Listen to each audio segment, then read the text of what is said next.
할렐루야. 이 새벽에도 하나님의 놀라운 축복과 은혜가 함께 하시기를 주님의 이름으로 소망합니다. 사람이 어떤 일을 할 때 가장 중요한 것 하나가 바로 권위라고 합니다.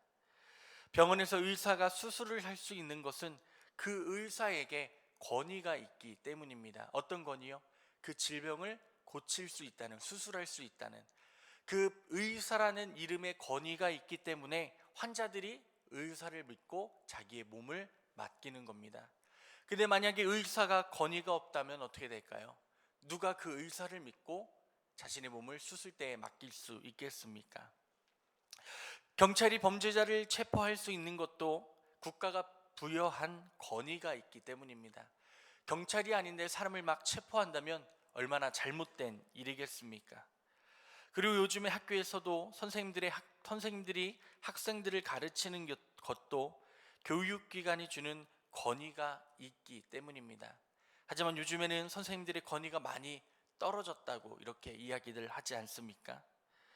만약 권위가 없는 사람이 그런 일을 한다면 사람들은 반드시 이렇게 묻게 됩니다.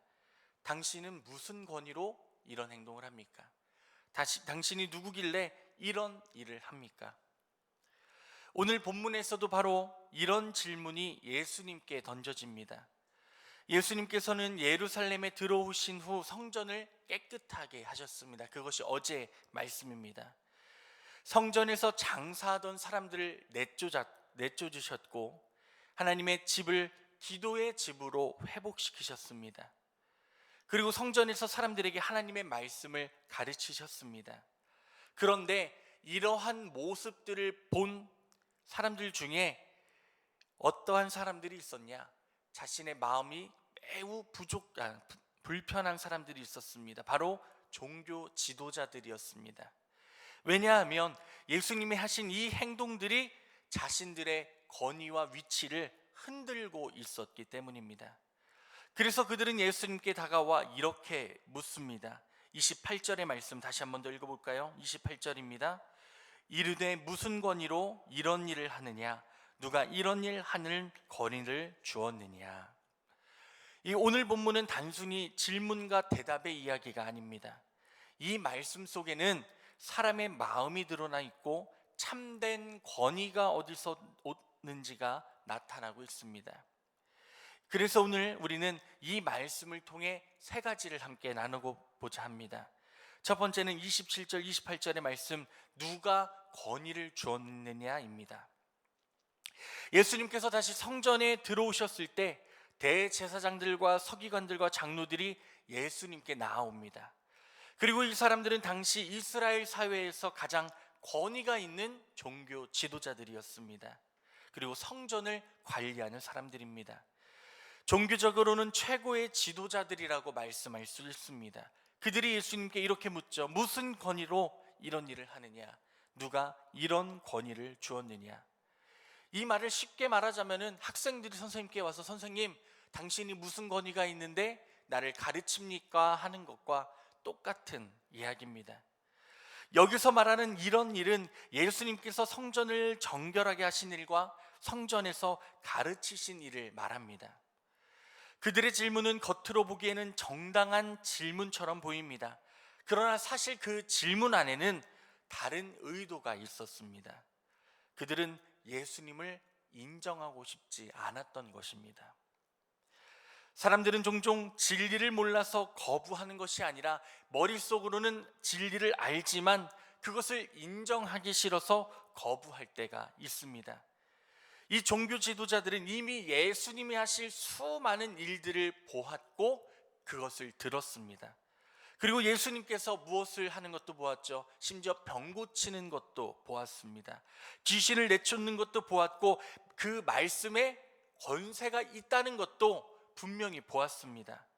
그런데도 그들은 예수님을 인정하지 않았습니다. 왜 그랬을까요? 그들은 자신의 가지고 있는 지위와 권위를, 그 자리를 내려놓기 싫었기 때문입니다. 그들이 예수님을 인정하는 순간 자신들이 틀렸다는 것을 인정해야 했기 때문입니다. 그래서 그들은 이러한 질문을 합니다. 누가 이런 권위를 주었느냐? 사랑하는 성도님들, 예수님의 권위는 사람에게서부터 온 것이 아니라는 것을 꼭 기억하시길 바랍니다. 예수님의 권위는 누구로부터 온 것이죠? 하나님입니다. 예수님은 하나님의 아들이시며 하나님께서 보내신 구원자이십니다. 그렇게 예수님의 말씀에는 권세가 있고 예수님의 행동에는 능력이 있음을 고백할 수 있다는 것입니다.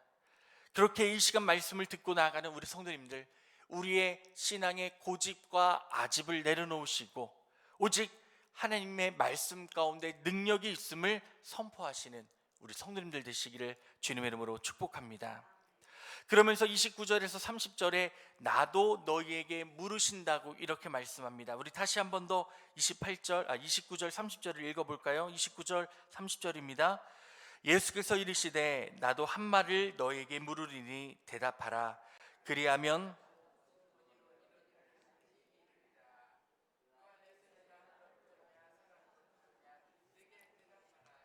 아멘. 예수님은 종교 지도자들의 질문에 대하여 바로 대답하지 않으십니다.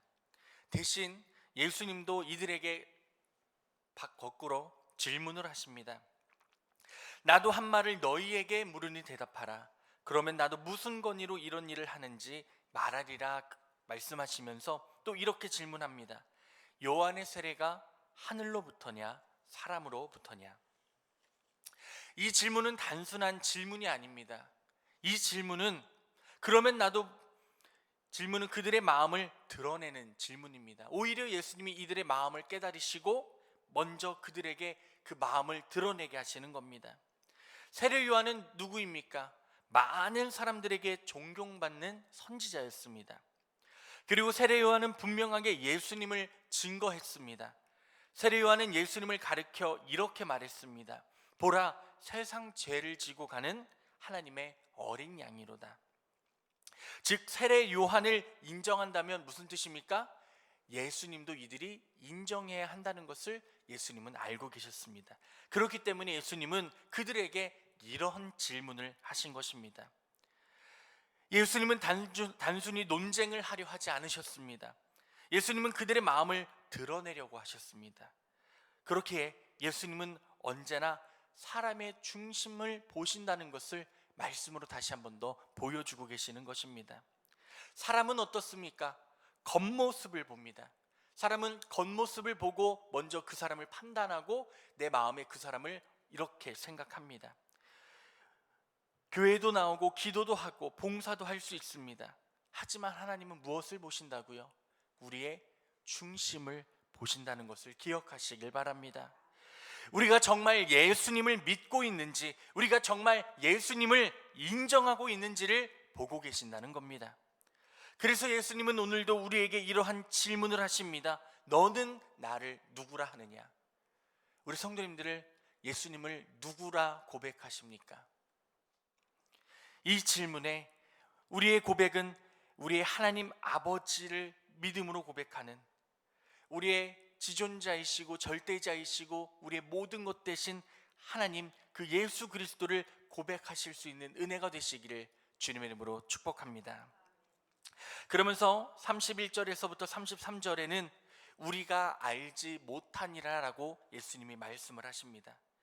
이 예수님의 말씀에 질문을 들은 종교 지도자들은 서로 의논하기 시작합니다. 그들의 대화를 보면 참 놀라운 사실이 드러납니다. 그들은 이렇게 말합니다.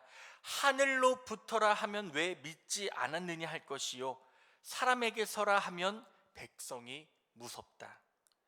그들은 진리를 찾고 있지 않았습니다. 그들이 고민하는 것은 이것이었습니다.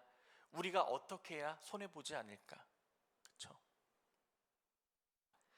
그들의 관심은 하나님이 아니라 자신이 어떻게 대답했을 때 창피를 당하지 않고 나의 권위를 잃지 않게 될까라는 고민을 했다는 것입니다.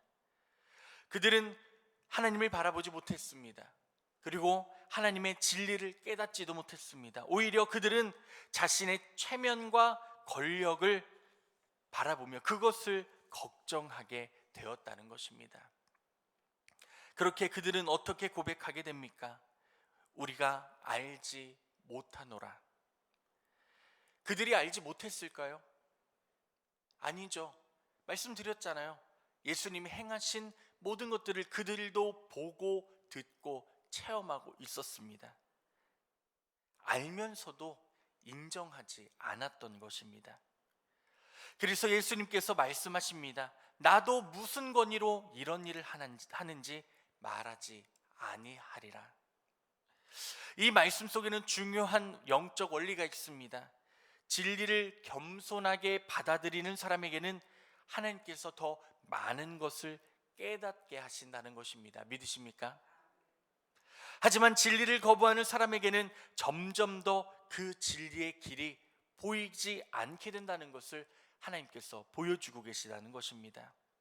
이 종교 지도자들은 어떤 사람들이었습니까? 성경을 가장 많이 알고 있는 사람들이었고 그 말씀을 잘 따르려고 노력하는 사람들이었습니다. 그리고 하나님을 가장 잘 안다고 생각했던 사람들이었습니다. 그러나 정작 하나님께서 보내신 메시아, 즉 하나님의 아들이신 예수 그리스도를 알아보지 못했습니다. 왜냐? 그들의 마음이 교만했기 때문입니다. 한번 생각해 볼까요? 정말로 예수님이 오셨을 때 우리의 믿음도, 우리의 신앙도, 우리의 모습도 이러한 모습이라면 어떻게 될 것 같습니까? 진정 예수님이 이 땅 가운데 다시 재림하셔서 내가 왔다, 내가 너희들을 다시 한 번 더 구원하리라고 말씀하시는데도 불구하고 우리 마음이 교만하다면, 우리 마음이 그 예수님을 믿지 못한다면 어떻게 될까요? 우리도 이들과 똑같은 모습을 보여줘서는 안 된다고 생각합니다. 그렇게 사랑하는 성도님들, 우리의 아집을 내려놓는 신앙이 되기를 주님의 이름으로 축복합니다. 우리의 모습을 하나님께 더 맞춰 살아가는 은혜가 되시기를 소망합니다. 이것이 무엇입니까? 우리의 중심 가운데 예수 그리스도를 모시고 예수 그리스도께서 주시는 그 참된 길과 소망을 이루어 나가는 삶이야말로 진정 예수님께서 기뻐하시고 원하시는 믿음의 삶이 된 줄로 믿습니다. 언제나 우리의 삶의 모든 모습들 가운데서 우리와 함께 하시는 그 주님의 놀라운 은혜를 깨달으시면서 하나님을 제대로 알아보시는 우리 믿음의 성도님들 되시기를 주님의 이름으로 축원합니다. 말씀을 정리합니다. 오늘 말씀을 통해 우리는 세 가지를 기억해야 합니다. 첫 번째, 예수님의 권위는 하나님께로부터 온 것이라는 것을 다시 한 번 더 선포하시기를 바랍니다. 예수님은 단순한 종교 지도자가 아니라 진정 하나님의 아들이심을 고백하시라는 겁니다. 두 번째, 하나님은 우리의 마음을 보십니다. 겉으로 보이는 믿음의 모습이 아니라 우리의 중심을 보신다는 것입니다. 겉으로 번지르르한 신앙이 아니라 진정 우리의 중심에 예수 그리스도를 품고 모시며 고백하는 굳건한 믿음의 고백이 있기를 주의 이름으로 소망합니다. 마지막으로 진리를 알면서도 거부하지 않는 믿음이 되시기를 소망합니다. 때때로 우리에게 하나님의 말씀이 나타날 때에 우리는 우리의 생각으로 그 말씀을 거부할 때가 있습니다. 하나님, 나는 할 수 없습니다. 하나님 말씀이 아니지 않습니까? 라고 생각할 때가 있다는 것입니다. 하지만 예수님의 권위를 인정하십시오. 그 권위를 인정할 때에, 그 말씀을 인정하며 순종할 때에 우리의 삶의 방향이 바뀌게 될 줄로 믿습니다. 그 말씀에 순종할 때에, 그 예수님의 뜻을 따라갈 때에 우리의 삶의 모습이 변화될 줄로 믿습니다. 오늘도 함께 말씀을 들으며 나아가는 우리 성도님들, 우리들 특별히 사순절을 보내고 있습니다. 사순절을 보내시면서 어떠한 마음으로 주님의 이름을 고백하고 계십니까? 주님이 걸어가신 그 길, 그 생명의 길, 누구 때문입니까? 우리 때문에 걸어가신 길입니다. 그 길을 다시 한 번 더 함께 동행하며 예수님의 손을 꼭 붙잡고 예수님의 권위를 인정하며 그 말씀에 순종하며 살아가는 우리 모두가 되시기를 주님의 이름으로 축원합니다. 기도하겠습니다.